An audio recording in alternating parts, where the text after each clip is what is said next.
Venezuela থেকে মাদুরোকে ধরে নিয়ে এসে আমেরিকা নিজেকে যতই পরাশক্তি হিসেবে জাহির করুক না কেন, পেন্টাগনের গোপন নথিপত্রে ভেনেজুয়েলা এবং উত্তর কোরিয়া সম্পূর্ণ ভিন্ন দুটি অধ্যায়।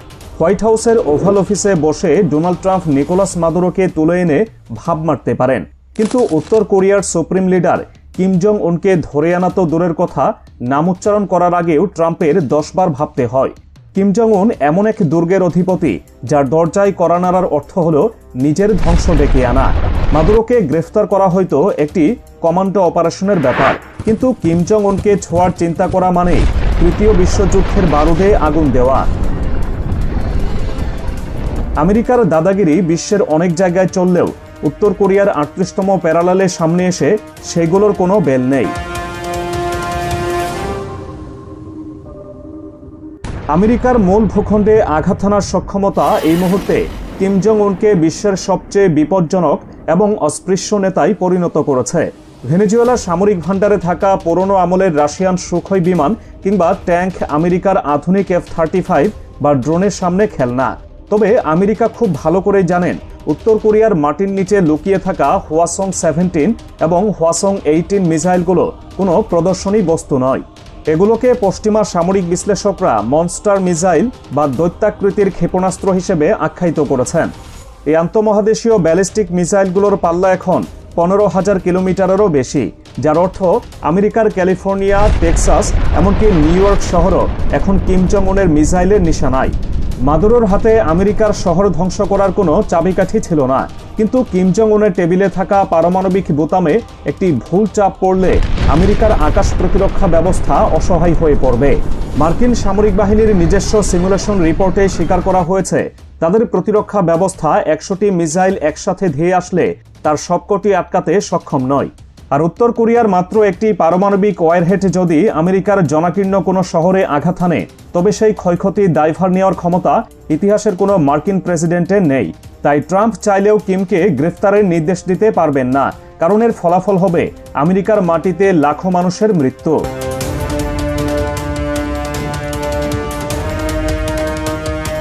ভৌগোলিক অবস্থানও এখানে আমেরিকার হাত পা শক্ত করে বেঁধে রেখেছে। ভেনেজুয়েলা অবস্থিত আমেরিকার ঠিক বাড়ির পাশে, লাতিন আমেরিকায়। সেখানে নৌবাহিনী পাঠানো, আকাশপথ অবরোধ করা কিংবা প্রতিবেশী দেশগুলোকে ব্যবহার করে চাপ সৃষ্টি করা যুক্তরাষ্ট্রের জন্য অত্যন্ত সহজ কাজ। কলম্বিয়া বা ব্রাজিলের ঘাঁটি ব্যবহার করে আমেরিকা সহজেই ভেনেজুয়েলায় অপারেশন চালাতে পারে, কিন্তু উত্তর কোরিয়ার ভৌগোলিক অবস্থান আমেরিকার জন্য এক দুঃস্বপ্ন। দেশটি অবস্থিত এশিয়ার দুই পরাশক্তি চীন এবং রাশিয়ার ঠিক মাঝখানে। বেইজিংয়ের উত্তর কোরিয়া হলো একটি অপরিহার্য বাফার জোন, মানে আমেরিকা এবং চীনের মূল ভূখণ্ডের মাঝখানের একটি জীবন্ত দেওয়াল। কোরীয় যুদ্ধের ইতিহাস সাক্ষী দেয়, যখনই মার্কিন বাহিনী উত্তর কোরিয়ার সীমানা দখল করতে বা কিম রাজবংশের পতন ঘটাতে এগিয়েছে, চীন সরাসরি লাখে লাখে সৈন্য নামিয়ে দিয়েছে। বর্তমান প্রেক্ষাপটে শি জিনপিং প্রশাসন কোনোভাবেই তাদের সীমান্তে মার্কিন সেনাবাহিনীর উপস্থিতি মেনে নেবে না। কিম জং উনের সরকারের পতন মানেই হলো চীনের সীমান্তে আমেরিকার ঘাঁটি এবং নজরদারি ব্যবস্থা স্থাপন, যা চীনের জাতীয় নিরাপত্তার জন্য সরাসরি হুমকি। তাই মাদুরোর পতনে চীন বা রাশিয়ার যতটা না মাথা ব্যথা, কিমের গায়ে আঁচড় লাগলে তার চেয়ে 1000 গুণ বেশি প্রতিক্রিয়া দেখাবে বেইজিং।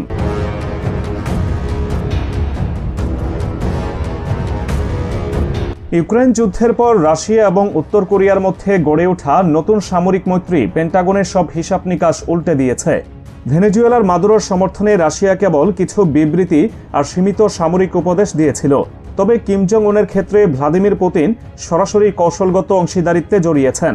পিয়ংইয়ং এখন মস্কোর অন্যতম প্রধান অস্ত্র সরবরাহকারী, আর এর বিনিময়ে উত্তর কোরিয়া পাচ্ছে রাশিয়ার অত্যাধুনিক সাবমেরিন প্রযুক্তি, স্যাটেলাইট এবং আকাশ প্রতিরক্ষা ব্যবস্থা।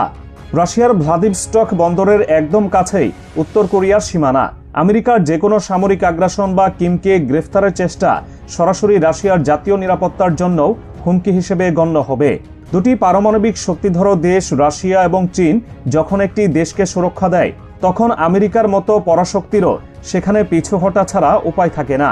পেন্টাগন ভালো করেই বোঝে কিম জং উনকে টার্গেট করা মানে একা উত্তর কোরিয়ার সাথে লড়া নয়, বরং চীন ও রাশিয়ার সম্মিলিত শক্তির বিরুদ্ধে যুদ্ধ ঘোষণা করা।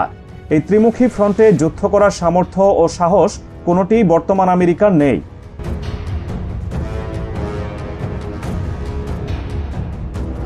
গোয়েন্দা তথ্যের চরম অভাব আমেরিকার জন্য উত্তর কোরিয়ায় অপারেশন চালানোর পথে সবচেয়ে বড় বাধা।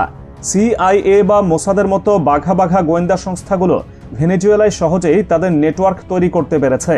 ভেনেজুয়েলার সেনাবাহিনীর অনেক জেনারেল CIA এর পেরোলে আছে।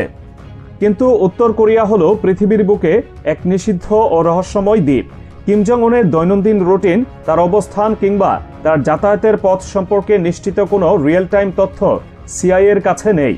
সেখানে বিদেশি নাগরিকদের প্রবেশ এবং চলাচল এতটাই নিয়ন্ত্রিত যে গুপ্তচর বৃত্তি চালানো প্রায় অসম্ভব। স্যাটেলাইট দিয়ে উপর থেকে ছবি তোলা গেলেও মাটির নিচে কি হচ্ছে তা জানা অসম্ভব। পেন্টাগনের লিক হওয়া নথিতে দেখা গেছে তারা কিম জং উনকে টার্গেট করার মতো পিনপয়েন্ট লোকেশন ডাটা কখনোই পায় না। যাকে দেখা যায় না, যার অবস্থান নিশ্চিত হওয়া যায় না, তাকে ধরার অভিযান চালানো অনেকটা অন্ধের মতো অন্ধকারে গুলি চালানো শামিল, যা উল্টো আমেরিকার স্পেশাল ফোর্সের জন্যই মৃত্যুফাদ হতে পারে।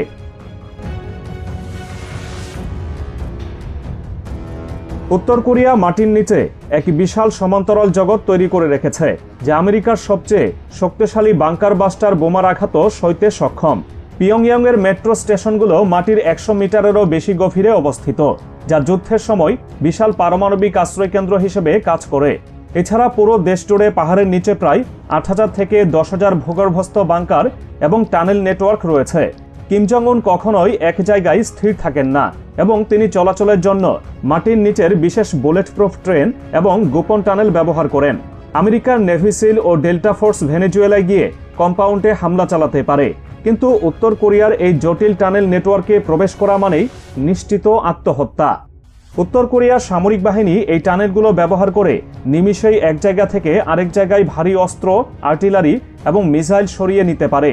ফলে আমেরিকা যদি আকাশপথে আক্রমণ করেও তারা মূলত ফাঁকা পাহাড় বা মাটিতে বোমা ফেলবে, আর পাল্টা জবাবে মাটির নিচ থেকে বেরিয়ে আসবে। এই মাটির নিচের জগৎ কিম জং উনকে এমন এক সুরক্ষা দিয়েছে যা ভেদ করার প্রযুক্তি আমেরিকার হাতে নেই।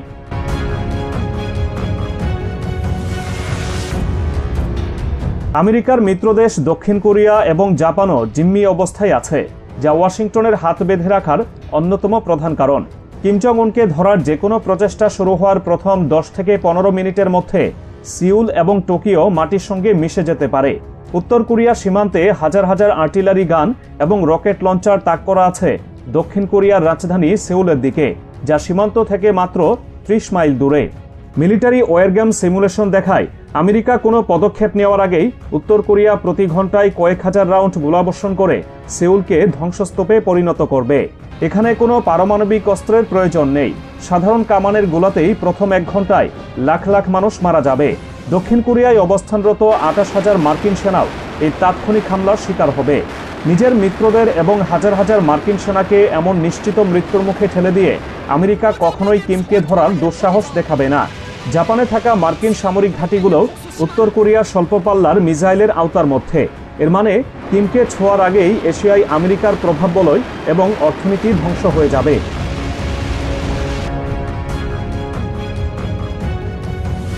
আধুনিক যুদ্ধে শুধু মিসাইল নয়, সাইবার সক্ষমতাও এক বড় হাতিয়ার। আর এখানেই উত্তর কোরিয়া আমেরিকার জন্য এক অদৃশ্য আতঙ্ক। ব্যুরো 121 নামে পরিচিত উত্তর কোরিয়ার দুর্ধর্ষ সাইবার ইউনিট বিশ্বের বড় বড় ব্যাংক, পাওয়ার গ্রিড এবং নিরাপত্তা ব্যবস্থা হ্যাক করার ক্ষমতা রাখে। ভেনেজুয়েলার এমন কোনো সক্ষমতা নেই, কিন্তু উত্তর কোরিয়ার হ্যাকাররা অতীতে সনি পিকচার্স হ্যাক করা থেকে শুরু করে বিভিন্ন দেশের সেন্ট্রাল ব্যাংক থেকে অর্থ সরানোর মতো ঘটনা ঘটিয়েছে।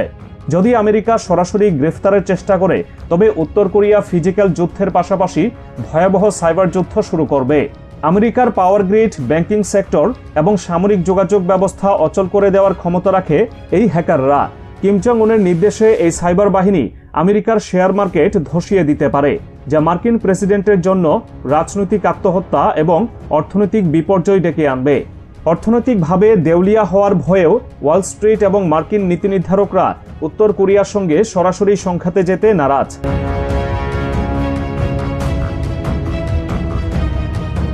সবচেয়ে বড় ভয়ের কারণ হলো উত্তর কোরিয়ার মোবাইল মিসাইল লঞ্চার প্রযুক্তি। ইরাকের সাদ্দাম হোসেন বা লিবিয়ার গাদ্দাফির পতন হয়েছিল কারণ তাদের অস্ত্রগুলো নির্দিষ্ট জায়গায় বা ঘাঁটিতে ছিল এবং আমেরিকা সহজেই সেগুলো শুরুতেই ধ্বংস করতে পেরেছিল। কিন্তু উত্তর কোরিয়ার মিসাইলগুলো বিশাল বিশাল চাকার গাড়ির উপর বসানো, এগুলোকে যে কোনো সময় গভীর জঙ্গল, পাহাড়ের গুহার ভেতর থেকে বের করে ফায়ার করা যায়। আমেরিকার গোয়েন্দা স্যাটেলাইট যখন একটি জায়গা স্ক্যান করে, ততক্ষণে মিসাইল লঞ্চারটি সেখান থেকে সরে অন্য জায়গায় চলে যায় এবং হামলার জন্য প্রস্তুত হয়। এই শুট অ্যান্ড স্কুট টেকনিকের কারণে পেন্টাগন কখনোই নিশ্চিত হতে পারে না যে হামলাটি কোথা থেকে আসবে। এই অনিশ্চয়তা আমেরিকার ফার্স্ট স্ট্রাইক সক্ষমতাকে পুরোপুরি অকার্যকর করে দেয়, কারণ প্রথম আঘাতে সব মিসাইল ধ্বংস করতে না পারলে অবশিষ্ট মিসাইলগুলো দিয়ে পাল্টা আঘাতে আমেরিকার শহরগুলো ছাই হয়ে যাবে।